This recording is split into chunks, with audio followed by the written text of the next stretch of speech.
এসব হচ্ছে কি? আমার কয়েকদিন যাবত তোর উপরে সন্দেহ হচ্ছিল যে তুই কোনো না কোনো গন্ডল কল করতেছিলি, তাই তো আমি অফিসে যাইনি। অফিসে না যে আজকে তোর পিছন পিছন এসে দেখি তুই তোর স্যারের শরীরে হাত দিচ্ছিস। এখানে হচ্ছে কি? বল না কি করছিস? ম্যাডাম, আসলে সত্যি কথা বলতে কি, আমি আপনাদের বাসায় যেদিন থেকেই কাজ করি না, হঠাৎ করে মানে স্যারের দিকে আমার নজরটা চলে যায়। মানে স্যারকে আমার এত ভালো লাগে, মানে কি বলবো, আমি না স্যারকে মনে মনে অনেক ভালোবেসে ফেলেছি। ছোট লোক কোথাকার, বাড়িতে থাকতে দিছি আর তুই কিনা আমার স্বামীকে ভালোবেসে ফেলেছিস? হ্যাঁ, এইসব করতেছিস? হ্যাঁ, লজ্জা করে না তোর যে আমি তোকে বিশ্বাস করে বাড়িতে থাকতে দিছি আর তুই কিনা আমার স্বামীর সাথে এইসব করার চেষ্টা করতেছিস? ওর ক্ষতি করবি না? তোকে তো আমি আজকে পুলিশে দিব। তোকে অনেক দিন যাবত সন্দেহ করতেছি, আজকে আমি হাতে নাতে ধরেছি তোকে।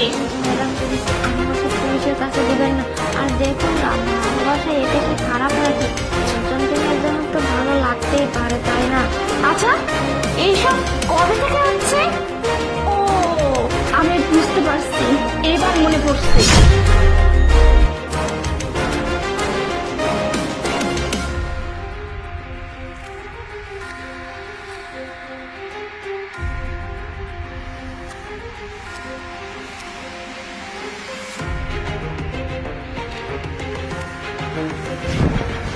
কি কি কি বাবা? লিমা, তুই এখানে? কি হলো? আমি উঠো, উঠো বলছি তাড়াতাড়ি। কি ব্যাপার লিমা, তুই এখানে কি করতেছিস রাতে রাতে? না ম্যাডাম, আসলে আপনারা ঘুমিয়েছিলেন তো, আর এই যে শার্টটা না অনেক নোংরা হয়ে আছে, এর জন্যই ভাবলাম যে রুমের লাইট না দিয়ে আমি শার্টটা নিয়ে গিয়ে ধুয়ে দিই। এই এত রাত রুমে আসিস, ঘুমাত করবি না? এই কি এগুলো অভ্যাস করে চেঞ্জ করতে হবে, রুমে হুটহাট ঢোকা যাবে না। এক কাজ কর, যা। ঠিক আছে স্যার। ও আচ্ছা, তার মানে তুই ওই দিনও আমার শার্ট নিয়ে।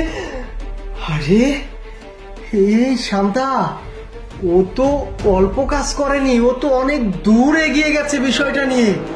তার মানে লিমা, তুই তলে তলে এত দূরে এগিয়ে গেছিস। সি সি সি, তোকে কত ভালো ভাবতাম, আর তুই কি না আমার সাথে এমনটা করেছিস।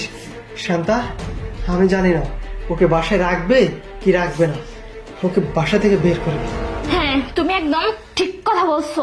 এতদিন অনেক সহ্য করছি, কিন্তু আর না। তুই বের হ, বের হ বলতেছি। না বের হলে কিন্তু আমি পুলিশকে ফোন দিব। বের হ বলতেছি। এই বের হ।